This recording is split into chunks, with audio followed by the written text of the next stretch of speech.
Muy buenas noches, estimados invitados. En nombre del Nestlé Nutrition Institute y a través de su iniciativa NeoTals, le damos la más cordial bienvenida al ciclo Probióticos en Neonatología. Por ello, a continuación le damos el pase a nuestro conocido speaker y director médico de Nestlé, doctor José González. Muy buenas noches, estimados colegas, médicos pediatras y neonatólogos de todo el Perú. Nestlé Nutrition me ha otorgado el honor de identificar desde hace varios años a líderes en el mundo en diferentes aspectos de nutrición, honor al cual estoy muy agradecido.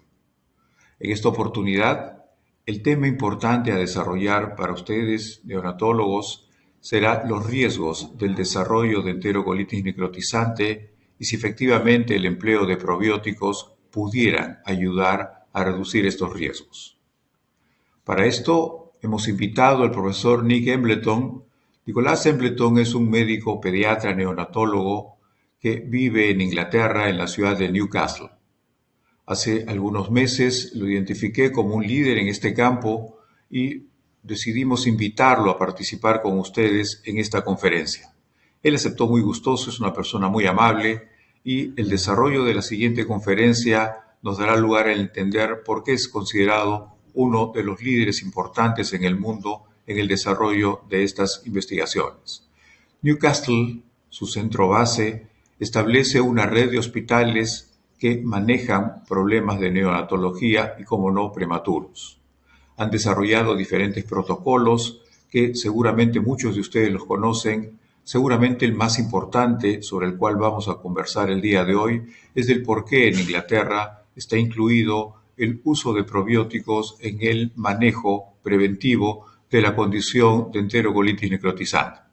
Sin más ni más, los dejo con él. Nick Embleton es un excelente conferencista. Disfruten esta noche, disfruten de esta muy amable conferencia. Muy buenas noches. Muchísimas gracias por su presentación, doctor González. Hoy, estimado público, les estaremos presentando el tema titulado Probióticos en la prevención de enterocolitis necrotizante y otras condiciones del prematuro. Estará a cargo del doctor Nicolás Embleton. El doctor Embleton es pediatra, PhD, neonatólogo consultor y profesor clínico honorario de medicina neonatal, especializado en cuidado pediátrico y neonatal del Newcastle upon Tyne, en Reino Unido, y en Vancouver, Canadá. Líder del grupo de investigación Newcastle Neonatal Nutrition y de enterocolitis necrotizante. Investigador activo del campo de la nutrición, función intestinal, multiómica y resultados metabólicos en lactantes prematuros. Se les recuerda que este curso es válido para la recertificación médica en Perú y además los invitamos a realizar sus preguntas al chat del evento. ¿Qué tal? Soy el profesor Nicholas Embleton, soy profesor de medicina neonatal, trabajo en Newcastle on Tyne, en el norte de Inglaterra. Y me referiré hoy día al tema de los probióticos en la prevención de la enterocolitis necrotizante y otras condiciones en los bebés prematuros. Y yo quisiera comenzar agradeciendo a los organizadores por la invitación para dirigirme a ustedes.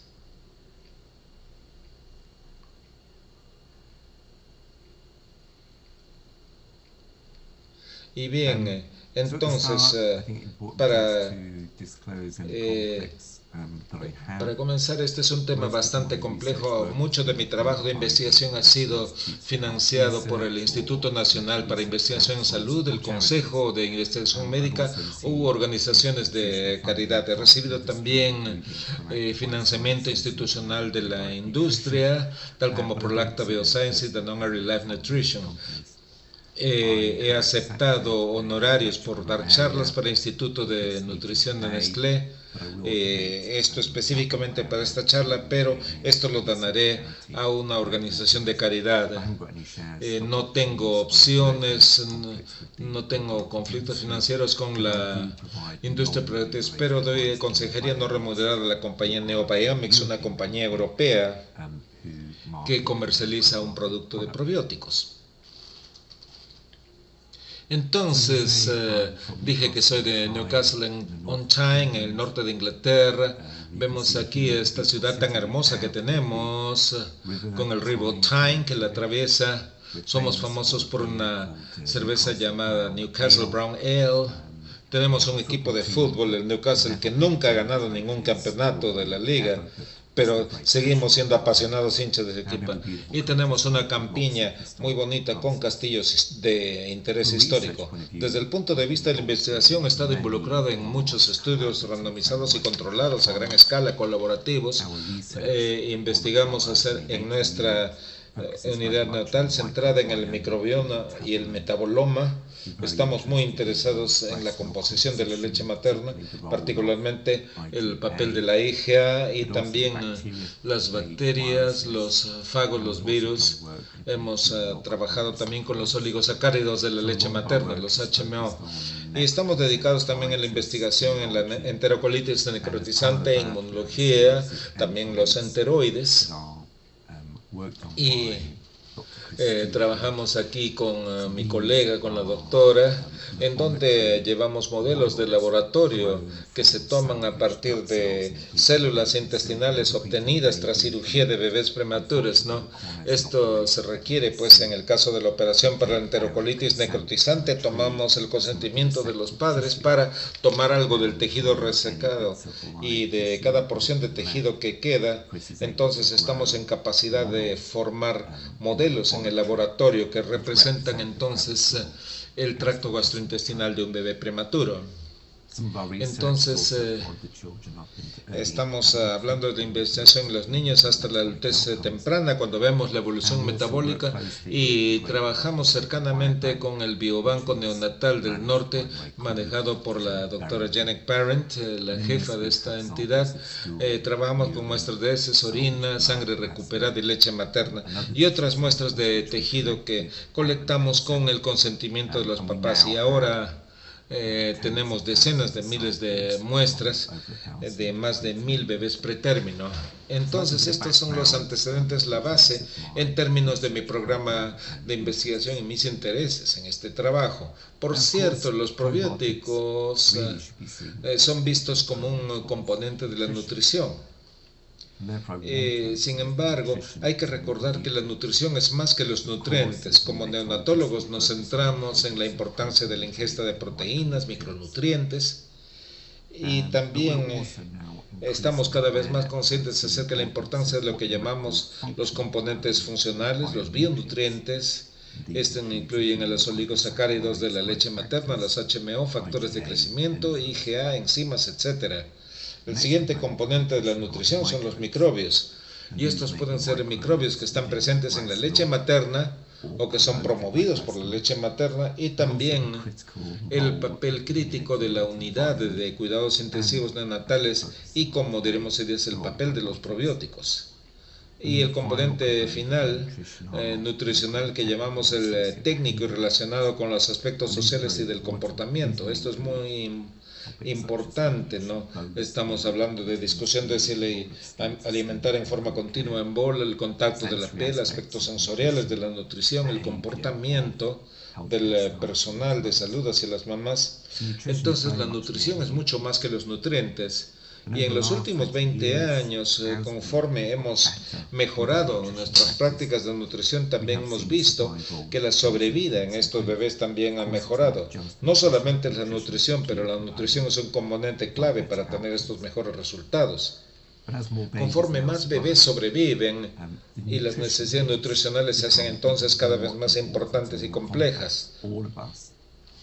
Todos los que atendemos bebés hemos visto, por ejemplo, los casos de enterocolitis necrotizante y sepsis, y es muy difícil alimentar a estos bebés. Y es importante observar que muchas de las razones por las cuales los bebés pretérmino tienen esta atención tan complicada, esto está relacionado con la nutrición.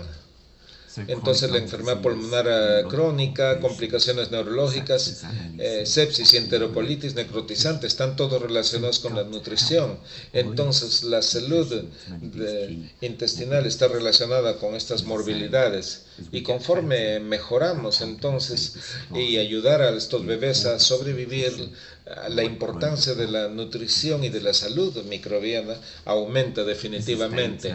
Esto es información de sobrevida de nuestra unidad, esto es de hace unos pocos años atrás, pero estoy seguro que muchos de ustedes verán aquí en la figura que corresponde a todas las gestaciones antes de 30 semanas, la sobrevida ha mejorado y remarcablemente ahora en muchas unidades de recursos abundantes, Europa Occidental y Estados Unidos, vemos tasas de sobrevida de 50% en bebés de 23 semanas de edad gestacional. Y una de las... ¿cuáles son las razones para que esta otra mitad no sobreviva? Si miramos las causas de muerte, podemos ver que más de la mitad de los bebés que fallecen por enterocolitis necrotizante o sepsis. Y cuando nosotros miramos esto en términos de la niñez, en contextos de altos recursos, más bebés mueren por enterocolitis necrotizante y sepsis en comparación con todos los casos de cáncer infantil combinados. Enterocolitis necrotizante y sepsis, como mencioné, están cercanamente relacionados con el microbioma. Entonces hay que pensar en el microbioma, en el mundo bacteriano en el cual nosotros vivimos.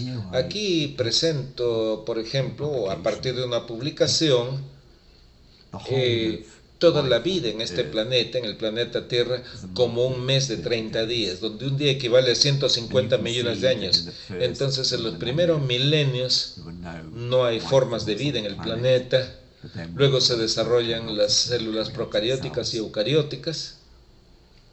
Y a lo largo de todo este tiempo, el mundo está poblado por virus y bacterias. Y los humanos aparecen aquí, en el último día de este mes hipotético, a la última hora. Entonces, mucho de la evolución ha tomado lugar con los microbios presentes. Los animales y plantas aparecen en los últimos días del mes y los humanos en el último día, a la última hora. Y cuando pensamos en los bebés prematuros, entonces la evolución nunca los prepara, o nunca prepara un bebé prematuro para un parto prematuro. Y entonces pensamos también desde el punto de vista genético. Podemos ver que alrededor del 65% del ADN de los humanos ha evolucionado de los microbios. Hay diversos estudios en los últimos 20 años han demostrado cómo este patrón de las bacterias en el intestino cambia a lo largo del tiempo. Es el patrón de las bacterias en un bebé recién nacido en la primera semana de vida, que es diferente a lo de un adulto. Entonces, sabemos que los bebés tienen una elevada proporción de bifidobacterias promovidas por la lactancia materna, y otras bacterias tales como Clostridias o las eubacterias aparecen tempranamente en la vida y aumentan conforme aumentamos en edad. Y este es el patrón normal, natural de la colonización intestinal en los seres humanos. ¿Y de dónde los bebés adquieren entonces sus bacterias? Bueno, las bacterias vienen de la mamá, la piel de la mamá, el tracto genital de la mamá, y también vienen por la leche materna. Los bebés llegan a casa y adquieren microbios del ambiente. Y lo que ustedes ven aquí en estos primeros días, la mayor parte de los microbios son anaerobios, particularmente bifidobacteria y bacteroides. Eso es lo que vemos en los bebés a término. Y muchas de estas bacterias son consideradas como especies pioneras que llegan tempranamente, crean y sostienen este ambiente. Y la lactancia materna interactúa con esto de manera tal que hay ondas sucesivas de colonización bacteriana. Y nosotros sabemos que en los bebés pretérmino el bioma, el microbioma, mejor dicho, es muy diferente. Entonces, en los primeros segundos de exposición a los microbios, en muchos bebés pretérmino, entonces esto es profundamente diferente de lo que es en los bebés a término. Alrededor de la mitad de nuestros prematuros nacen por operaciones cesáreas. En los primeros minutos entran en contacto con un ambiente bastante anormal, estéril, limpio. Son tocados por personas que tienen guantes muy limpios, estériles, los colocan en incubadoras, entran en contacto con otros materiales limpios y estériles en la unidad neonatal, viven en una suerte de jaula de plástico. Entonces el ambiente de un bebé pretérmino es completamente diferente del de un bebé a término. Luego nos aseguremos que solamente sean tocados por manos muy bien lavadas y enjabonadas, y además con alcohol y o clorhexidina. Invadimos el cuerpecito colocando sondas y tubos de plástico en ellos. Afectamos el microbioma dándole muchos antibióticos. Cambiamos el contenido ácido en el intestino, quizás al darles bloqueadores de los receptores H2 o inhibidores de la bomba de protones. Intentamos a veces darle leche materna, algo de calostro, el cual ha sido colectado en jeringas de plástico que también se usan para darles a los bebés.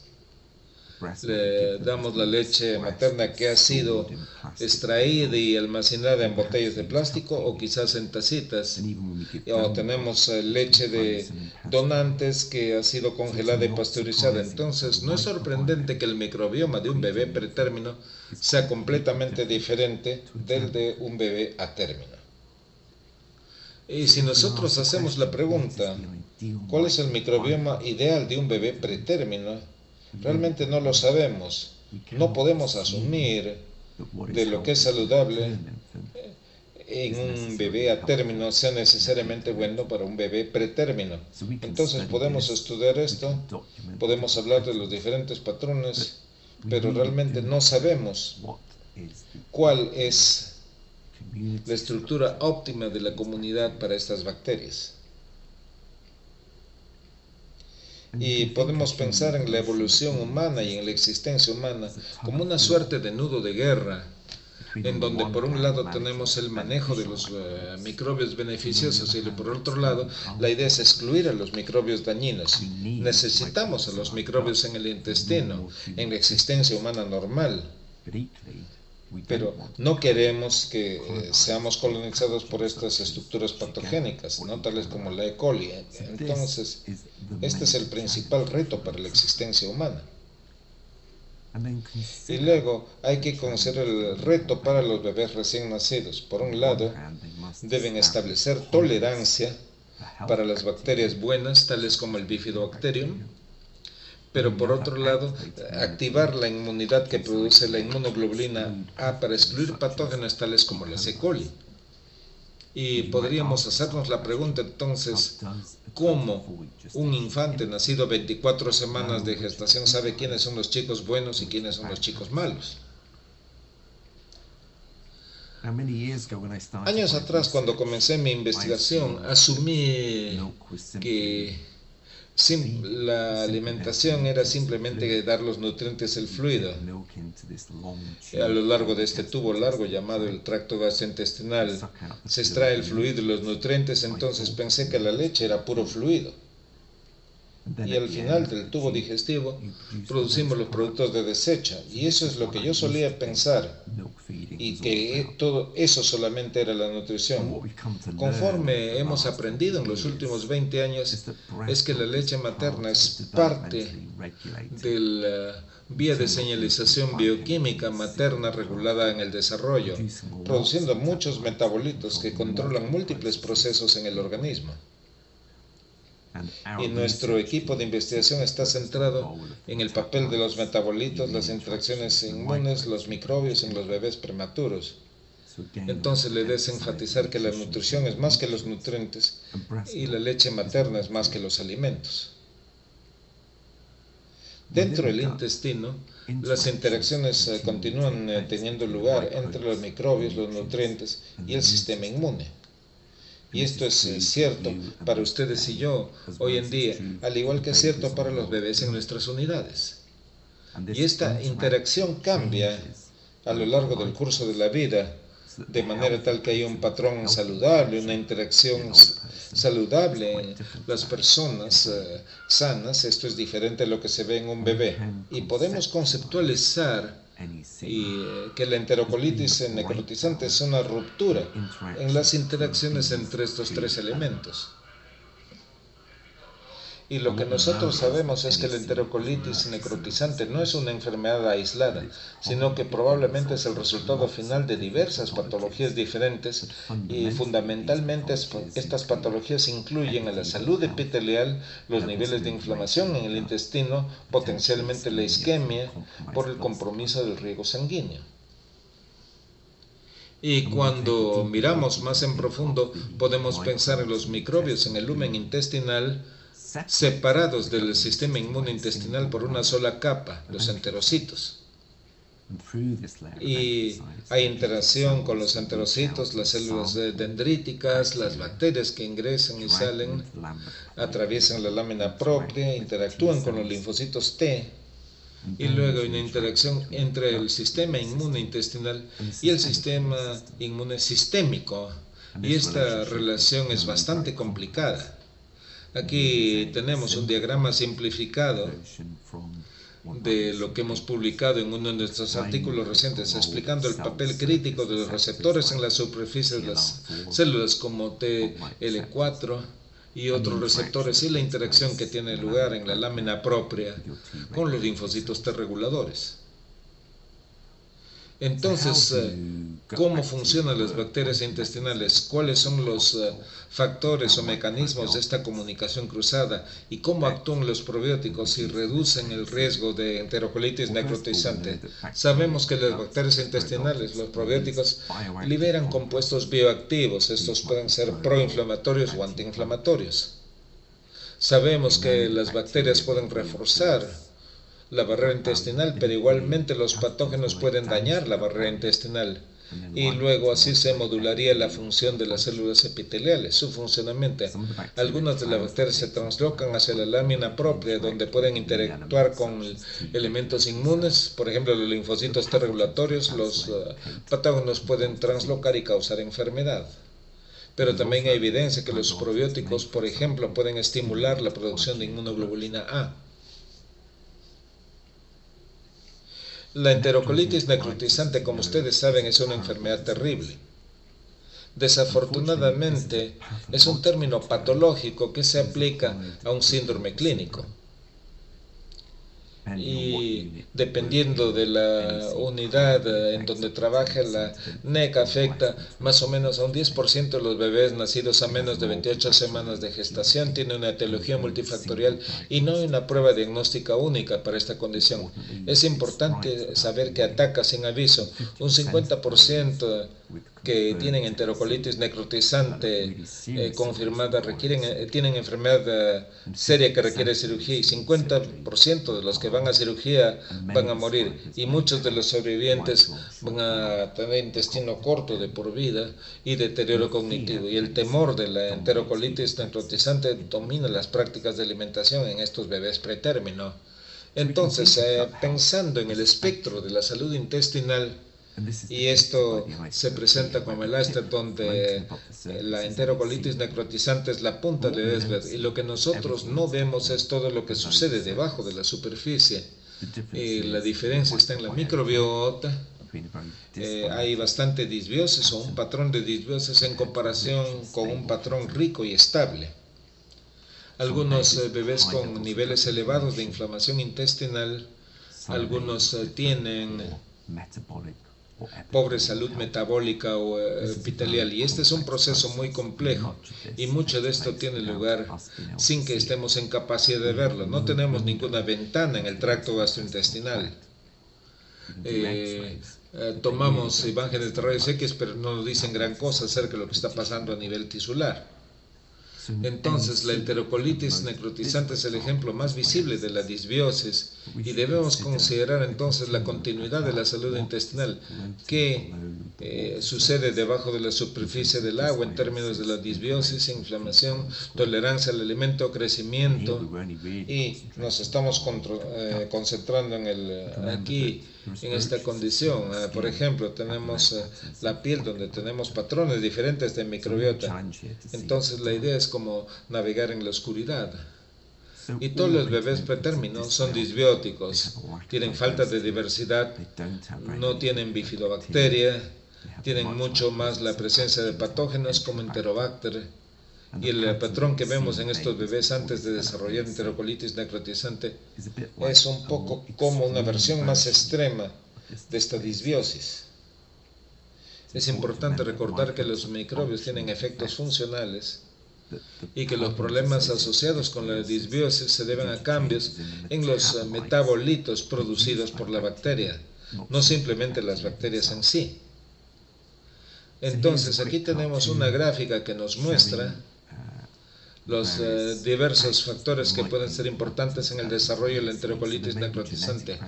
Hay partes genéticas que son menos probables de tener acción. Hay otros componentes, HMOs y diversos otros que tornan este ambiente en un ambiente saludable. Tenemos un epitelio activo, saludable, tenemos buen riego sanguíneo, todos estos factores. Entonces constituyen una diversidad también de microbios saludables y unos pocos que son patógenos. Luego, conforme hay más disbiosis, esto puede estar asociado con diversas opciones o puede asociarse con ciertos componentes de la nutrición enteral, quizás los antígenos de las proteínas de la leche de vaca, y vemos una pérdida de la diversidad microbiana y un aumento en la presencia de patógenos, y eventualmente esto lleva a inflamación en el epitelio, una ruptura de la capa mucosa. Y entonces hay que recordar que hay una serie de metabolitos ahí que aparecen como estos puntos rojos y verdes y que tienen impacto en la salud intestinal. Y vemos entonces un cambio en los metabolitos, en la función de estas bacterias. Vemos un adelgazamiento y disrupción de la capa mucosa, daño en el epitelio. Y esto es lo que lleva a la enterocolitis necrotizante. Y como mencionamos antes, esto involucra la activación de los receptores de tipo TOL en la superficie, la activación con citoquinas, interleuquinas 6 y 8, pérdida de células de Paneth en el intestino. Entonces, ¿cómo mejorar esto? Podemos evitar cosas que empeoran la situación, evitar el uso de inhibidores de bomba de protones a receptores contra el receptor H2, limitar el uso de antibióticos, promover el uso de leche materna fresca y considerar también el desarrollo y uso de los probióticos. Entonces, ¿cuáles son los probióticos? Los probióticos son microorganismos vivos que al administrarse en cantidades adecuadas confieren un beneficio en la salud del paciente. Entonces, es posible que estas partes componentes tengan un efecto. La mayor parte de estas son bacterias. Puede haber hongos también. Tenemos que dar en dosis suficientes, tienen que resistir la digestión por el ácido gástrico y luego se necesita tener miembros nuevos en la comunidad de bacterias intestinales. Usualmente se requiere la administración regular de estos componentes. Entonces los probióticos tienen que ver también con los prebióticos, que son los alimentos para los probióticos, por ejemplo los HMO de los alimentos o las bifidobacterias. Y es importante saber o conocer la nomenclatura bacteriana en especies, como nos hemos referido, E. coli, que puede haber cepas específicas de E. coli que sean importantes, por ejemplo la 0157. Estafilococo dorado es la especie, pero hay cepas, por ejemplo el MSA T041, y al pensar en las especies de probióticos, hemos estado hablando de Bifidobacteria infantis, Bifidobacteria breve, Lactobacillus acidophilus, Streptococcus thermophilus, y hay otras especies bacterianas entonces que entonces actúan, y necesitemos conocer las cepas de estas especies de manera tal que enfrentemos a estas bacterias en la práctica. Estas son las cepas EBC001 y Bifidobacteria breve, BBG rayita 001, que corresponden a cepas específicas, y es a nivel de cepas donde tenemos que entender cómo funcionan las bacterias. Entonces, aquí tenemos en la misma especie, pero tenemos diferentes niveles de tensión, y esto es un fenómeno entonces que se observa en forma prácticamente universal, ¿no? Y hay mecanismos potenciales entonces para que se desarrollen las complicaciones que hemos descrito hasta este momento. Hay situaciones que pueden funcionar o no, y el probiótico se administra, y el ambiente en el cual se da también interesa o también importa.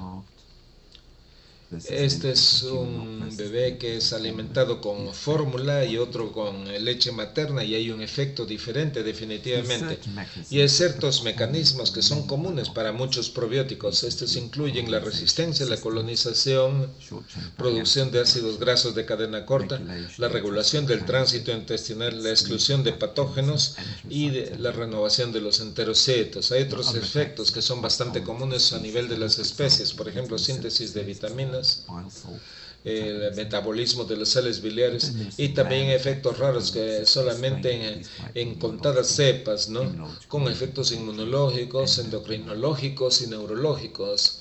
Entonces, ¿cuál es la evidencia mecanicista en los bebés pretérmino? ¿Cómo se sustenta el mecanismo? Este es un artículo de hace algunos años atrás, evaluando a B. infantis CBC 001, modulando la inflamación de los intestinos en niños que reciben solo la leche materna. Aquí tenemos las bifidobacterias, aquí tenemos en esta forma de Y, y lo que se puede ver aquí, que hay una concentración bastante elevada de bifidobacteria, niveles bajos de calprotectina, y también baja la concentración. Cuando nosotros miramos a las citoquinas, estas citoquinas que aparecen en gris, aquí tenemos el nivel control, y en verde tenemos los niveles en donde los bebés tienen estas B. infantis suplementaria, y entonces son niveles más bajos de citoquinas aquí en el fluido y en los bebés que reciben Bifidobacterium infantis. También ha habido trabajo que se ha realizado. La idea es evaluar aquí a bebés que son alimentados con Lactobacillus reuteri en comparación contra placebo, y los infantes que reciben Lactobacillus reuteri tienen una mejor ganancia de peso, un mejor crecimiento, pero tienen niveles más bajos de inflamación. Entonces los bebés con Bifidobacterium reuteri tienen entonces estos niveles bajos de IL-17 y otros. Entonces esta es evidencia preliminar de que los probióticos pueden modular la inflamación a nivel de los intestinos. Entonces hay múltiples mecanismos en los bebés pretérmino que funcionan en esta manera. Quizás excluyen competitivamente los patógenos, luego refuerzan el epitelio, pueden tener efectos en el tránsito intestinal, y hay evidencia limitada de los bebés pretérmino mostrando que si esto está asociado con la composición del microbioma y la reducción de las citoquinas y otros marcadores inflamatorios en las heces. Y entonces ha habido un montón de estudios randomizados y controlados, por lo menos 25 a 30 diferentes especies de probióticos han sido estudiadas. Esto lleva a potencialmente más de 100 combinaciones diferentes de probióticos, ayudando a decidir entonces qué cepa es la más importante o la más patogénica. Entonces, si consideramos una especie de preprobióticos, B. infantis, Bifidobacteria, Lactobacillus acidophilus, y los estudios pueden ser B. infantis contra placebo, Bifidobacterium contra placebo, Lactobacillus acidophilus contra placebo, B. infantis más B. bifidum contra placebo. Entonces hay diferentes estudios con diferentes combinaciones. Esto es parte en el trabajo de Acker, que hizo un metaanálisis a nivel de redes, y ustedes ven aquí los efectos individuales en el riesgo de enterocolitis necrotizante. Y esto incluye la estadística, solamente hay un potencial o 3 de 4 especies en otros cálculos. Aquí tenemos un patrón correspondiente a sepsis, y en general podemos ver que por cada bacteria buena, la mayor parte de los estudios muestran los eventos adversos, y mostrando que habría algún efecto beneficioso de la administración de probióticos. Y aquí todo esto se concluye que pudiera ser beneficioso para el huésped. Y haciendo un metaanálisis de la red, un metaanálisis estándar, comparamos el tratamiento A contra el tratamiento B. Podríamos comparar el tratamiento B contra el tratamiento C. Y no hay un estudio directo de A contra C. El metaanálisis nos permite entonces comparar estos hallazgos. Tomamos la evidencia directa de los estudios y luego generamos evidencia indirecta para establecer comparaciones entre A y C, por ejemplo. Entonces un metaanálisis de redes combina entonces esta evidencia y podemos entonces ampliarlo poniendo componentes extra. Entonces la estadística realmente es muy complicada, pero nos permite tener esta clase de gráfica en donde podemos observar aquí un paciente prematuro en comparación con otro que recibe Bifidobacterium y L. rhamnosus. Aquí hay que ver cuántos infantes están presentes en el estudio y el grosor de la línea nos dice cuántos estudios tuvieron lugar. Entonces, aquí hay más chance de hacer más comparaciones. Entonces, hay que ser cuidadoso al realizar los metaanálisis. Esta es una revisión de Cochrane reciente, evaluando todos los estudios que y se han producido una parte fundamental. Y lo que vemos acá son estudios que reducen la enterocolitis necrotizante, otros donde se podría aumentar. Y esperamos que los mismos números de estudios que aparecen acá a pequeña escala, hay una suerte de ausencia de estudios acá que esperamos y sugerimos tengan sesgo o que observamos que tienen sesgo por las complicaciones. Este es un estudio a más grande escala jamás conducido, el estudio PIPS del Reino Unido, para comparar las bifidobacterias contra placebo, y no está al tope como esperaríamos, cae directamente en uno, no tiene efecto en general. Y esto es una preocupación porque se sugiere entonces que el efecto de los probióticos y que pudiera estar entonces relacionado o dependiente de especies o de cepas. No vamos a revisar la información en su totalidad. Por ejemplo, aquí son 50 estudios randomizados y controlados con más de 10.000 bebés. Un efecto muy contundente que se observó con los probióticos. La reducción de la mortalidad por todas las causas fue de 0.7 y en los bebés de peso extremadamente bajo al nacer el efecto no es significativo, debido a que son muy pocos estudios que incluyeron a estos bebés tan pequeñitos. ¿Cuál es la información de estudios observacionales? Entonces aquí una colega evaluó un metaanálisis de estudios no randomizados, estudios observacionales, y encontraron 30 estudios, incluyendo como 75.000 bebés con una reducción de la enteritis necrotizante de estudio randomizado y efecto en la reducción de la sepsis y un efecto en la mortalidad por todas las causas. Y todos estos efectos son lo que se observó, aun cuando se miró en bebés de peso extremadamente bajo al nacer y estuvieron atacados por la enterocolitis necrotizante, y hay diversos productos que pudieran ser superiores, y se hace la diferencia reportando sepsis y bacterias. Esta es mi tabla, se ve muy similar a la de los estudios randomizados y controlados, y la mortalidad por todas las causas es menos, la sepsis es menos, y solamente los bebés a término tienen significancia para el logro de estos efectos. Entonces tenemos información de 80.000 bebés en estudios controlados y observacionales, y la contundencia de la información que sustenta los probióticos es mucho mayor que aquella para la leche materna. Entonces, ¿cuál es el problema? Bueno, un reto importante es que el efecto puede existir a nivel de cepas o de especies. Esto es posible, que se refleje esto, o que todas las infantes sean efectivas, o que solamente sean ciertas cepas. Tal vez se necesita una combinación de bacterias para que sea efectiva. Y si este es el caso, ¿cuál de estas especies individuales está teniendo un efecto y si es que funciona sinérgicamente? Sabemos que podemos conducir un metaanálisis a nivel de redes, pero aún así estamos limitados por el diseño y el estudio. Y si el efecto es igual que la fórmula entre la fórmula de leche materna, este es un estudio realizado en Austria. La reducción en la enterocolitis necrotizante con probióticos solamente aparecen los bebés que recibieron lactancia materna. Otros estudios demuestran que no hay efecto del tipo de la leche, pero es posible que un efecto por leche va a alcanzar un máximo en presencia de los componentes presentes en la leche materna, los oligosacáridos.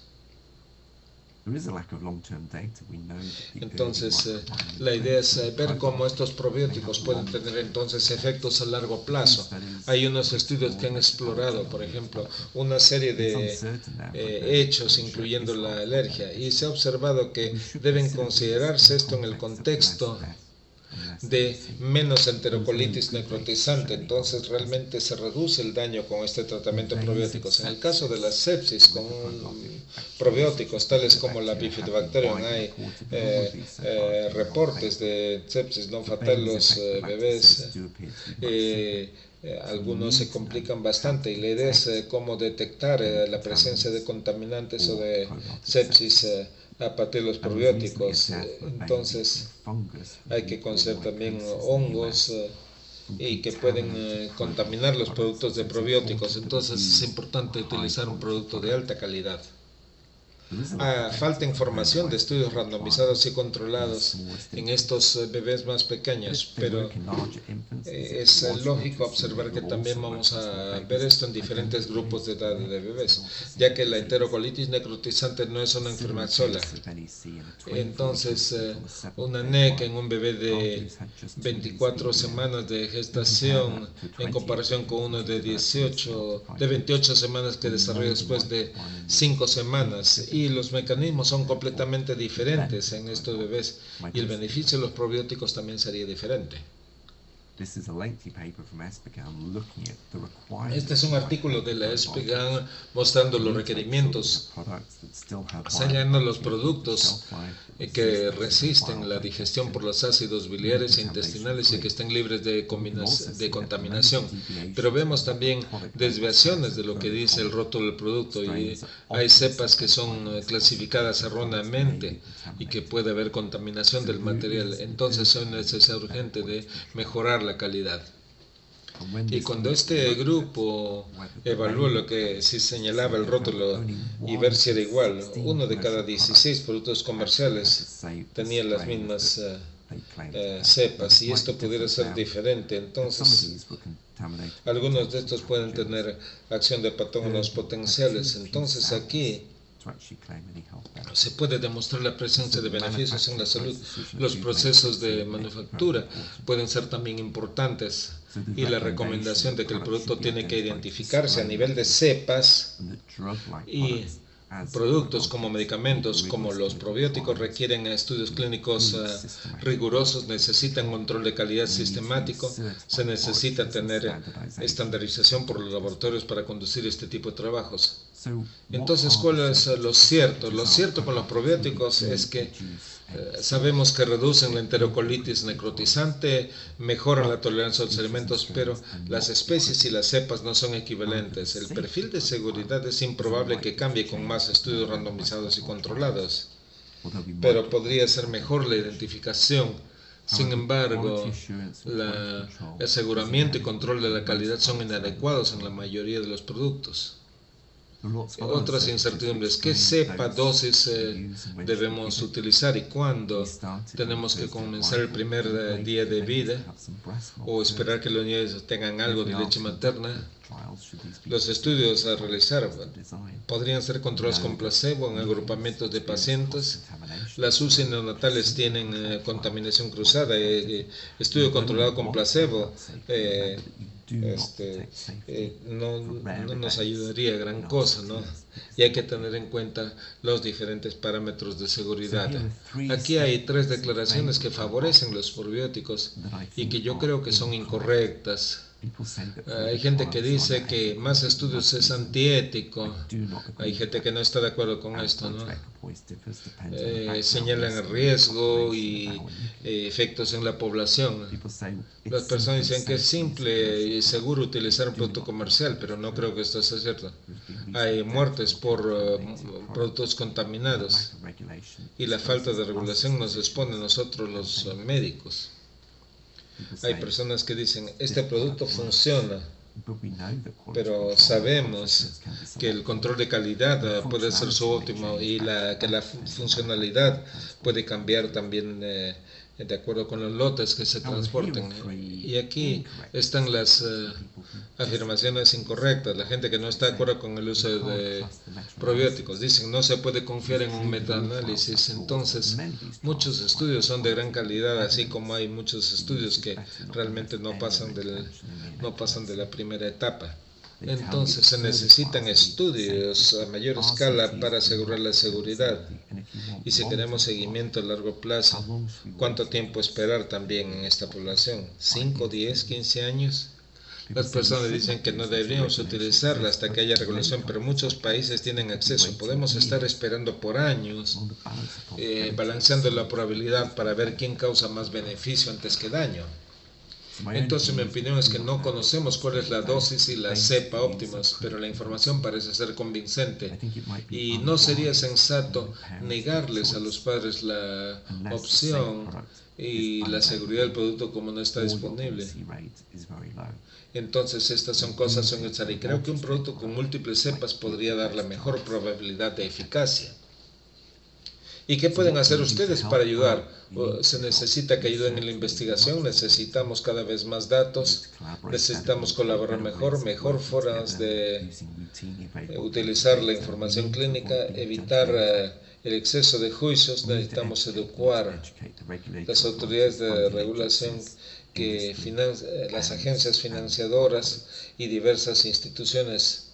Entonces, en resumen, los probióticos son beneficiosos, hay múltiples mecanismos de acción y la certeza para esta evidencia es moderada y se necesitan más estudios randomizados y controlados. La última parte no estaría del todo clara en lo referente a la combinación. Segundo, los probióticos no están libres de riesgo, puede ocurrir sepsis también, la contaminación que es notable, entonces solamente utilizar productos de buen control de calidad podrían ser más costosos y esto sería importante de ver con los sistemas de salud, se requiere más información en donde tenemos que trabajar con los padres y quizás hacer la toma de decisiones de forma compartida y ver cómo es el manejo y cómo vamos progresando. Vamos a terminar aquí. Deseo agradecer a todos los padres involucrados en los estudios, al igual que a los bebés y a los financiadores que nos ayudaron a armar la investigación. Y una buena investigación es producto de un buen trabajo de equipo. Bueno, revisaré algunas preguntas. Ustedes están invitados a visitar nuestra página web o mandarme un mail. Entonces, muchas gracias por su tiempo y atención. Y si es que hay alguna pregunta, la resolveremos o la trataremos de resolver ahora. Muchas gracias, doctor Embleton, por su extraordinaria conferencia. A continuación pasamos a la sesión de preguntas. Doctor Embleton, muchas gracias por su revisión actualizada acerca del uso de probióticos en bebés prematuros. Usted ha compartido con nosotros la evidencia del papel protector de la leche materna contra la enterocolitis necrotizante en los bebés prematuros, la cual es contundente. Por otro lado, está claro el papel de la administración de probióticos en la prevención de esta misma. ¿Podría señalarnos qué factores presentes en la leche materna pueden generar esta acción protectora contra la enterocolitis necrotizante? Yo creo que es importante reconocer que la leche materna es un producto, una mezcla biológica muy compleja, con cientos de diferentes componentes, incluyendo factores de crecimiento, enzimas, elementos inmunes, tales como las citoquinas, factor de crecimiento de insulina, factor de crecimiento epitelial. Los componentes de la leche materna son abrumadores en número y es imposible saber qué factores individuales podrían ser los más importantes. Sin embargo, acá hay dos componentes que realmente quisiera hasta ocultar.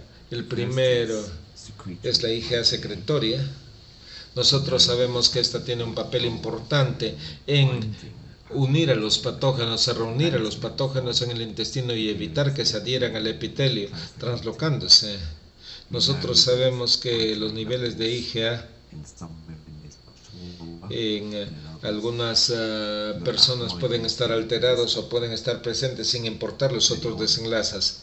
La IgA es producida por el intestino cuando está en inflamación, pero llega a la leche materna, se secreta la IgA en la leche materna y empieza a profundizar su efecto. Y si nos perdemos este efecto, entonces quizás este cambio de alimentación en los bebés, de la producción endógena de IgA y que puede ocurrir a lo largo de un periodo de tiempo, también la forma. Entonces el primer componente es la IgA. El segundo componente sería la leche materna, los oligosacáridos de la leche materna, a los cuales ya me referí. Entonces hay como 200 de estos microsacáridos en la leche materna y han cambiado dependiendo de la presencia de efectos serios, particularmente a nivel genético individual, para producir diferentes patógenos en diferentes países del mundo. Y muchas de estas mujeres, 10 o 20 oligosacáridos representan el resto de la población, donde puede haber hasta 200, y son 20 los que dominan. Y sabemos entonces que la frecuencia de la NEC está relacionada con la concentración de uno o dos de esos compuestos específicos. Hay estudios que revisan la cantidad total, que eso es lo que interesa, la cantidad promedio específica para alguna HMA con DSLNT. No parecía estar muy asociada y realmente no entendemos los mecanismos. Estamos haciendo trabajo adicional al respecto. Segunda pregunta. Expresamos nuestro sincero agradecimiento por esta revisión tan actualizada referente al uso de probióticos en prematuros. Doctor Embleton, está claro que la fisiopatología de la enterocolitis necrotizante es compleja. Ello se debe en parte a una colonización bacteriana precoz y a una respuesta inflamatoria excesiva en el contexto de un intestino y un sistema inmune inmaduros. Se han identificado diversos factores de riesgo que aumentan la probabilidad de que se desarrolle la enterocolitis, incluyendo el parto prematuro, el muy bajo peso al nacer, la exposición a asfixia o hipotermia y la alimentación enterada. Esta fisiopatología multifactorial hace difícil que se evite la NEC con una sola intervención. Sin embargo, el componente clave de la enfermedad y que puede ser modificable aún durante las primeras semanas de vida corresponde a las características alteradas de la microbiota en la NEC. ¿Podría usted ampliar el concepto referente al uso precoz de probióticos y en qué momento esta inclusión de probióticos significaría una diferencia importante en la disminución del riesgo para desarrollar la enterocolitis? Y es una pregunta muy importante, donde no sabemos cuándo debemos dejar de tomar los probióticos. En el estudio PIBS del Reino Unido, ellos trataron de asegurar que los probióticos eran mantenidos por las primeras 24 horas. Claramente, si no comienzan los probióticos hasta el día 7, ya no hay posibilidad que pueda evitarse la enterocolitis necrotizante hasta el día 7. Sin embargo, yo creo que es un balance que se tiene que lograr. Mi preferencia debe darse al calostro, el calostro fresco. Esto en las primeras horas de vida. Mi práctica es continuar dando solamente la leche materna fresca en las primeras 24 o 48 horas y no mantener la leche donada en la refrigeradora por 2 o 3 días. Y entonces mi idea alrededor de esto es que para el día 2 o 3 ya haya algo de matriz de leche, de sustratos de leche en el intestino. Algunos HMO entonces pueden estar en capacidad de dar un uso más efectivo. Los probióticos, típicamente en nuestra unidad, la mayor parte de los pacientes, de los bebés, reciben probióticos alrededor del cuarto día, y esto es seguro para evitar que se caigan, pero no esperaría sino hasta la segunda semana, ya que podemos perder la oportunidad. Y yo creo que los productos de probióticos tienen grandes números de bacterias, de manera tal que podemos ver que si usted expone el intestino a niveles muy altos de bacterias, aun cuando sean probióticos, en el día 0, existe la posibilidad que esto sea proinflamatorio. Entonces, diría, mi preferencia entonces es comenzar con un poco de leche materna, típicamente tomada en el día 4, pero también sería bueno comenzar con los probióticos más tempranamente, si eso es lo que usted quiere hacer en su unidad. Gracias. Tercera pregunta. En nombre de todos los participantes, muchísimas gracias por esta magistral conferencia. Doctor Embleton, adicionalmente a la disbiosis, una inflamación exagerada da como resultado injuria intestinal significativa durante la enterocolitis necrotizante. Mediante la modulación del sistema inmune y del epitelio intestinal neonatal, ambos en desarrollo, los probióticos profilácticos también pueden reducir significativamente la intensidad de la inflamación. Diversos grupos de investigadores, utilizando diferentes bacterias probióticas, incluidos el Lactobacillus reuteri, el Lactobacillus rhamnosus y Bifidobacterium spp, han demostrado que el uso profiláctico de estos productos puede reducir con efectividad la frecuencia de la anemia. Hablando acerca de la inflamación, ¿cuáles serían los mecanismos a través de los cuales ocurren estos beneficios? Entonces, esta es otra pregunta muy importante. Es importante para nosotros entender los mecanismos en la práctica neonatal. Y es probable que haya muchos mecanismos diferentes, y el reto real para nosotros es cómo usted puede estudiar en los bebés pretérmino. Es posible entonces conectar las heces del bebé y buscar citoquinas, y hay técnicas para esto que no son ampliamente utilizadas en los bebés pretérmino. Desafortunadamente no tenemos ninguna otra forma de mirar el intestino. En nuestro grupo de investigación, hemos visto montones de la composición de bacterias en las heces y podemos ver diferentes patrones en los bebés, pero hay que recordar que el microbioma que estamos estudiando son las heces que aparecen en el pañal. Realmente la fuente primaria de la NEC en estos pacientes es en el intestino delgado, y no estamos seguros a ofrecer sepsis en directo en el intestino delgado. Tal vez un marcador de este mercado de variantes está haciéndose cada vez más amplio, y este contenido de nutrientes puede ser muy alto en los primeros días y puede ser bastante variable, y es posible que nosotros miremos los marcadores inflamatorios y determinar que no se ha hecho realmente gran cosa de trabajo en estos artículos en estudios poblacionales. Entonces estoy de acuerdo que el entendimiento de los mecanismos inflamatorios es muy importante, pero tenemos muy poca información que ha venido de los estudios que están circulando actualmente. Muchas gracias.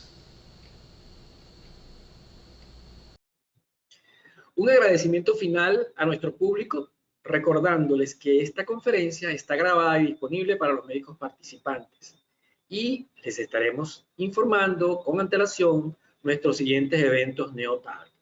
Muchas gracias por su tiempo y muy buenas noches.